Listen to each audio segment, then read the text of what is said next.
Welcome back to Auto Salvage Outlaws. See something funny, don't you? Ha, it's a VIN plate.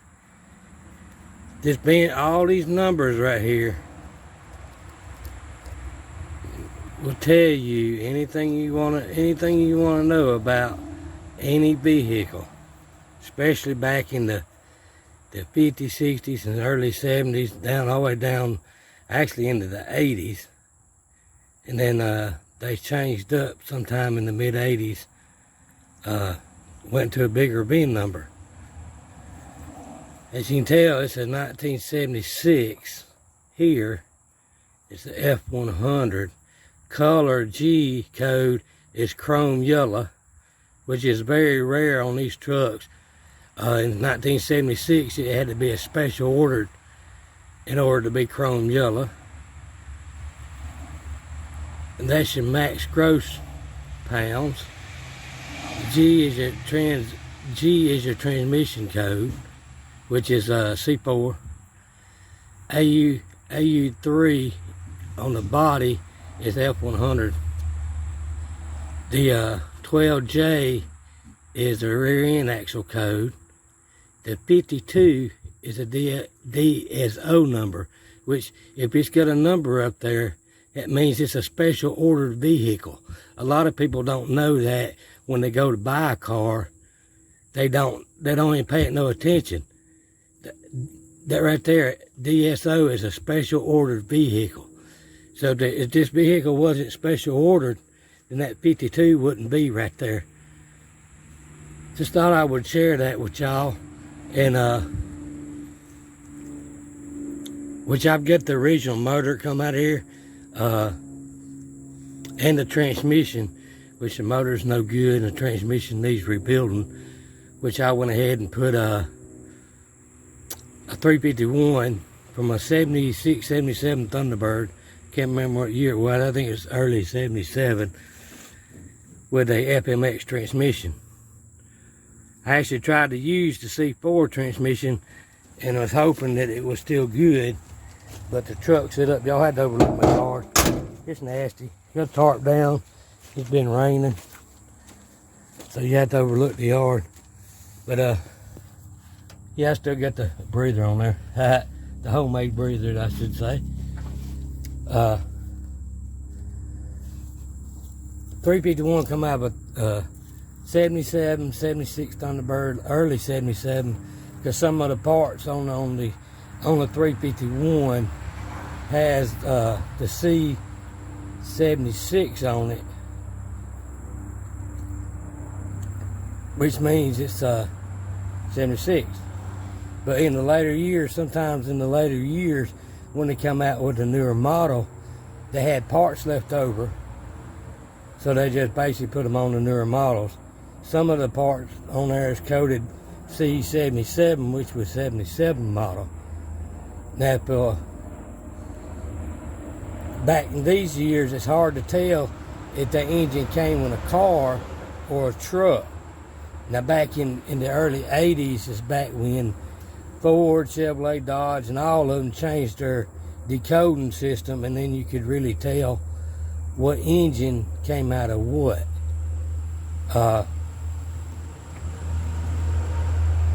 So I do know this, what it come out of, because I brought the whole car just to get the engine out of it and wind up selling a bunch of parts off the Thunderbird. And basically what it done was got my money back that I paid for the car. But then I turned around, I basically have went through this whole truck, and it has gave me a bunch of headaches, lily headaches, gave me a black eye. So it's it'll bite you. I'm like JB Little Shop. Every now and then you'll get one that'll bite you. So JB, y'all ain't the only one going through one that will bite you. I had to go in and fix the wiring harness because one of the wires was burnt from the solenoid to the switch. So after about 2 weeks of going through the wiring harness, then I actually figured out they had one wire going in. So what I did was went ahead and just wired the toggle switch right now. I actually got the truck up for sale, but I don't know if I really want to sell it. I just got mad at it. It's one of them that you get mad, you just soon to send it down the road than to look at it. But my grandson likes it, and I don't really know if I want to sell it or not.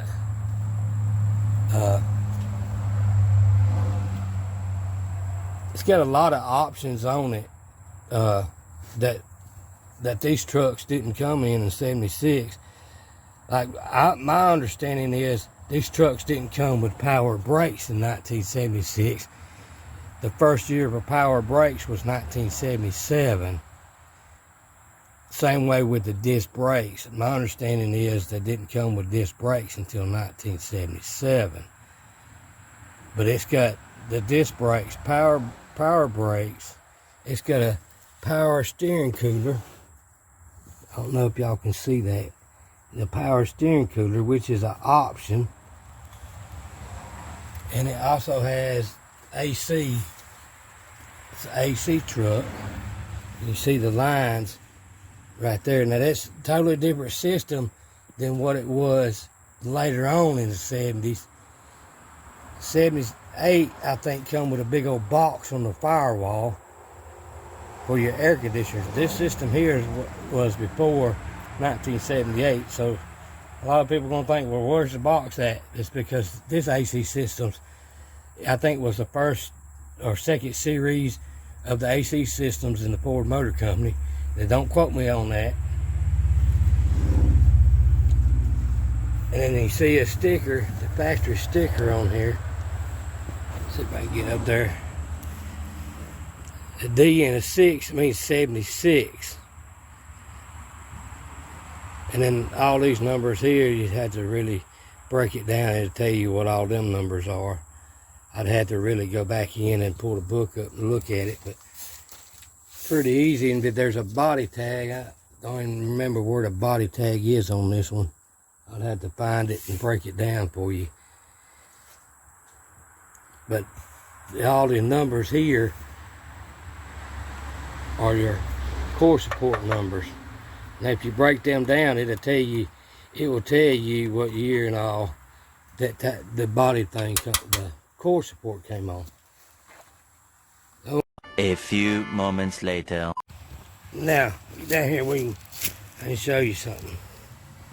I don't know if you can see it. Oh no.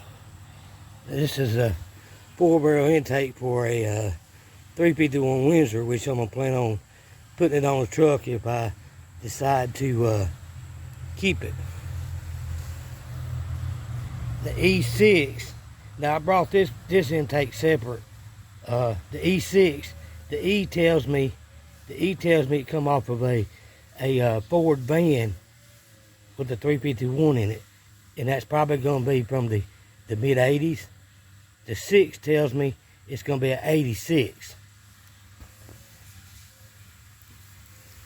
You have to overlook my scrap pile, 'cause I don't throw nothing away until I absolutely get done with it.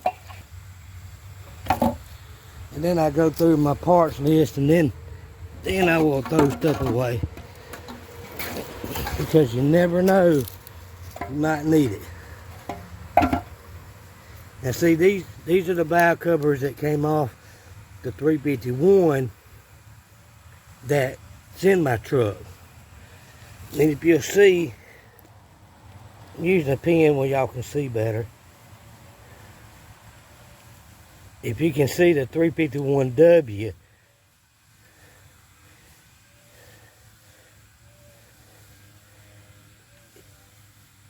and there's a 351 CID. See, now if it was a 351 Cleveland, it would have a 351C right here. Now if it was a modified engine, it'd have 351 modified on there. Now, to tell a 351, which was a 400, M400, hold on, let me get you back here. It would be right here if it was a 351 modified 400. That's how you tell if it's a modified 400 instead of a regular 351 Cleveland.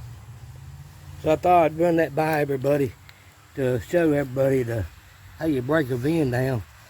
But on your data plate on your car, it's the same way. I plan on doing a video on it to show y'all the data plate, so when y'all go to buy a car, you'll know what you're buying and not just buying a regular car. The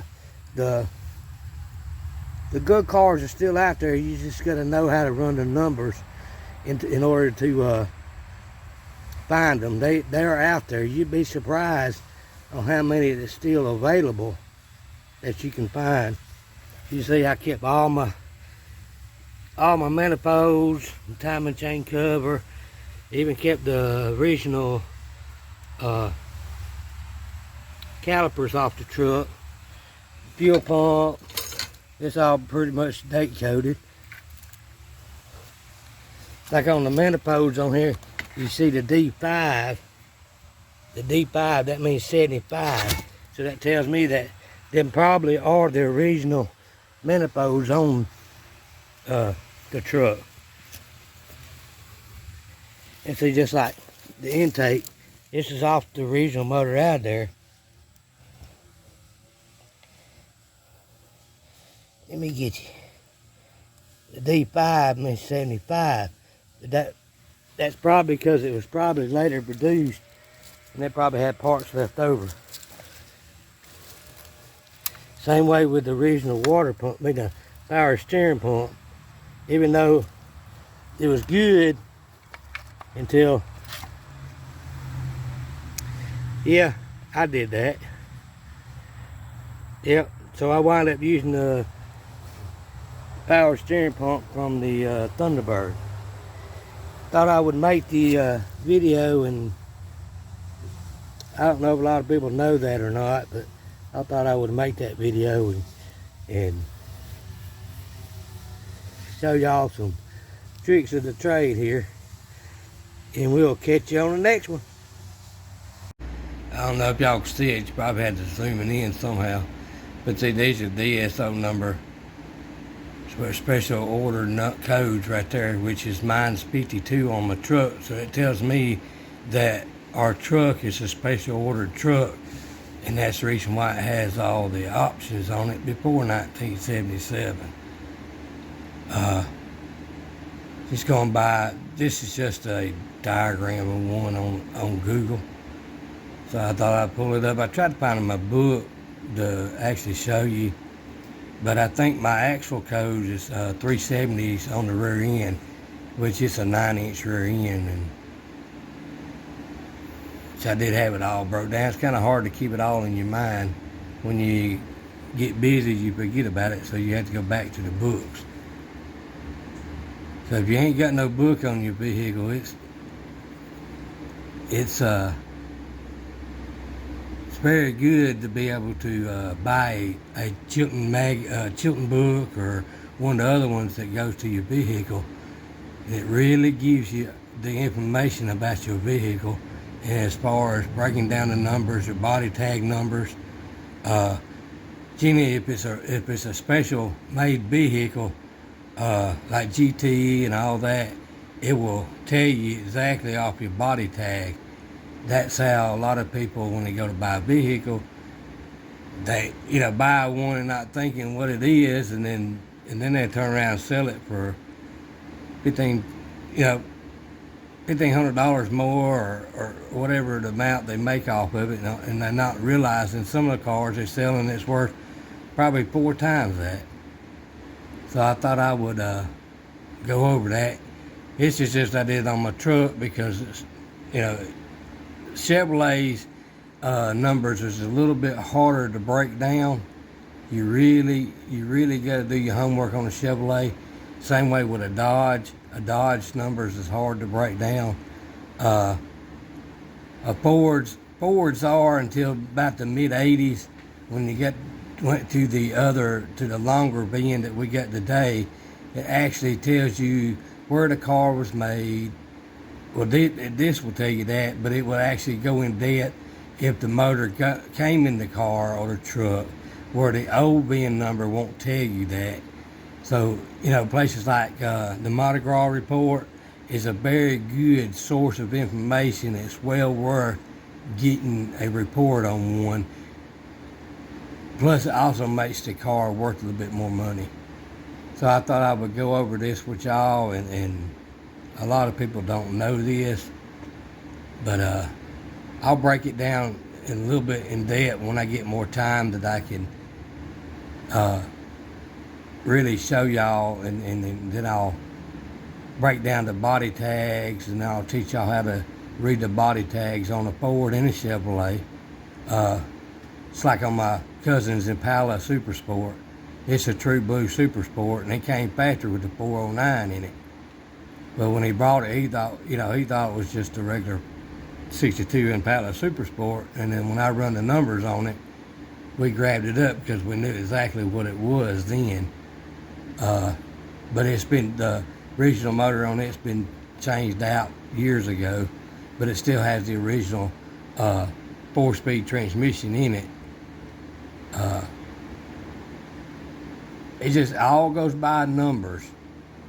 Numbers will tell you everything you want to know about a vehicle. You just got to take time to break them down. Catch you on the next one.